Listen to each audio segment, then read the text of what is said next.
Class 10th के science के chapter 3 के इम्पोर्टेंट क्वेश्चन। इन क्वेश्चनों से बाहर तुम्हारा जाएगा नहीं। एनसीईआरटी के किसी भी बोर्ड का हो एग्जाम में तुम्हारा फाइनल इनमें से मिल ही जाएगा। चैप्टर का नाम है मेटल्स एंड नॉन मेटल्स, धातु और अधातु।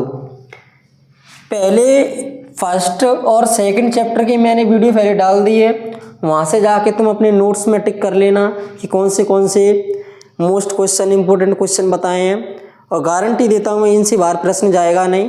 और यही कर लो, बस काम खत्म।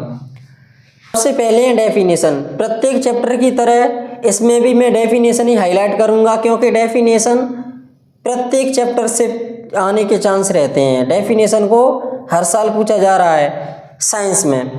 प्रत्येक चैप्टर की तरह इसका भी पहला ही क्वेश्चन डेफिनेशन में तुम्हें मैलिएबल, डक्टिलिटी या डक्टाइल, डक्टिलिटी को डक्टाइल बोलते, डक्टाइल को डक्टिलिटी, तो तुम ऐसे कोई भी आ जाए तो वो करना है। मैलिएबल या मैलिएबिलिटी, डक्टाइल या डक्टिलिटी को तुम पूरा याद कर लोगे। अमलगम कंप्लीट करना है। गैल्वेनाइजेशन, गैल्वेनाइजेशन का एक और क्वेश्चन है हमारा, इसमें होगा इस वाले क्वेश्चन में। व्हाट इज केरोसिन, ये वाला जो क्वेश्चन है ना वो हमने प्रीवियस चैप्टर में कर लिया है। मैंने तुम्हें बोला भी था कि आगे चल के दोबारा मिलेगा एक प्रश्न। एक बार याद करने से तुम्हारे 2 बार का काम चल रहा है। यहाँ पर डबल आता नहीं है पेपर में, लेकिन तुम्हें 2 चैप्टर में याद नहीं करना, एक ही जगह का याद कर लेना। What is kerosene, write two ways to prevent rusting of iron. Rusting of iron में तुम्हारा A1 वेज है तुम्हारा गैल्वेनाइजेशन। तो गैल्वेनाइजेशन तुम याद करोगे वेज में, यहाँ तरीकों में, तो तुम्हें इसकी डेफिनेशन यहाँ से याद हो जाएगी इस वाले में से। रोस्टिंग, रोस्टिंग यानी कि भुनना, हीट करना। कैरिमिनाटी वाला रोस्टिंग नहीं कि तुम समझो कि रोस्ट करना, वो भी एक तरह भुनना होता है, किसी दूसरे को भुनना। लेकिन हम यहाँ पर ओनली मेटल और नॉन मेटल की बात करेंगे कि रोस्टिंग।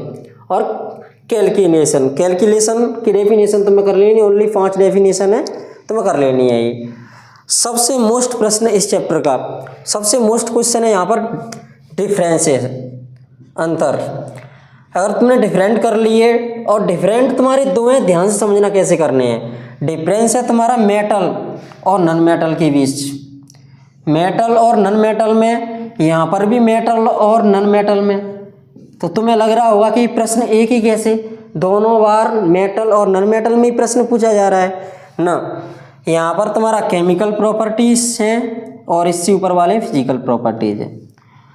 तुम्हारे टीचर ने या फिर मेरा ही पढ़ाया हुआ चैप्टर देख लेना, उसमें केमिकल प्रॉपर्टीज़ अलग हैं मेटल्स और नॉन मेटल्स की, और फिजिकल प्रॉपर्टीज़ अलग हैं, जिसमें से सबसे ज़्यादा आने के चांस तुम्हारे इसके हैं, यानी कि physical properties. Differences between metal and non metal basis on their physical properties. ये वाला भी प्रश्न कई बार आया है जो हमने प्रीवियस चैप्टर में याद कर लिया। ये वाले प्रश्न के भी चांस हैं, प्रश्न ही बहुत कम है।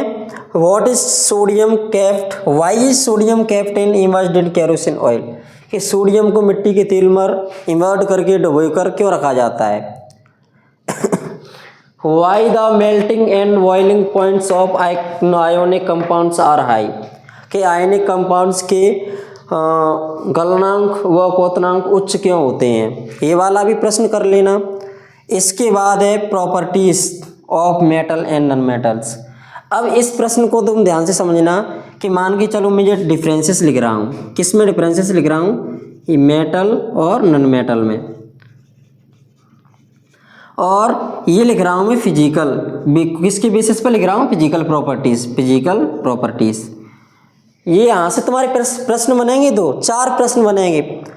फिजिकल प्रॉपर्टीज़ का मैंने डिफरेंसेस लिखा, तो यहाँ मेटल्स के मैं प्रॉपर्टीज़ लिखूँगा, मेटल्स के बारे में लिखूँगा, यहाँ नॉन मेटल्स के बारे में लिखूँगा। कौन से की बात कर रहा हूँ मैं, फिजिकल की।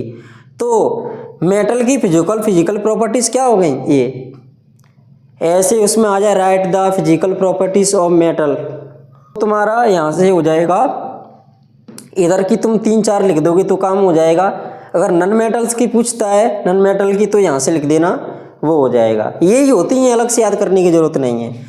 यही तुम्हारे केमिकल बेसिस पे पूछी जाए, केमिकल प्रॉपर्टीज़, तो तुम एक डिफरेंस याद करोगे केमिकल प्रॉपर्टीज़ का, ये वाला केमिकल प्रॉपर्टीज़ यहाँ पर केमिकल प्रॉपर्टीज़ और फिजिकल प्रॉपर्टीज़ दोनों ही इम्पोर्टेंट है, ये वाला। इसमें से चलो एक स्टार कम कर लो, ये फिजिकल समझाता है, फिजिकल सबसे ज़्यादा आता है। केमिकल प्रॉपर्टीज़ पे तुम डिफरेंसेस लिखोगे मेटल्स एंड नॉन मेटल्स में, तो इधर मेटल्स की तुम पॉइंट लिखोगे, इधर नॉन मेटल्स के पॉइंट्स लिखोगे, तो मेटल्स की ये प्रॉपर्टीज़ हो गई और नॉन मेटल्स की ये प्रॉपर्टीज़ हो गई। यानी कि प्रॉपर्टीज़ के तुम्हारे 4 क्वेश्चन मिल रहे हैं on the basis of physical properties and on the basis of chemical properties. Total 4 question.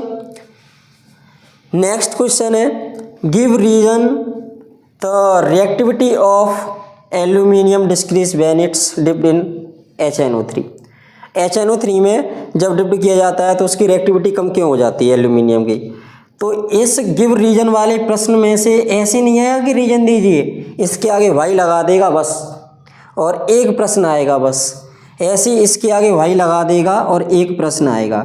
इस वाले में कितने क्वेश्चन है 5, इसमें वाई जोड़ के इसको भी पूछ सकता है। इसमें तो पहले इसी वाई लगा है, इसमें वाई ऐड कर दिया और इसको पूछ लिया। ऐसे ही ये तोड़ तोड़ के प्रश्न पूछे जाते हैं और इससे बाहर 90% तो मैं गारंटी से कह सकता हूँ कि इससे बाहर प्रश्न नहीं जाएगा।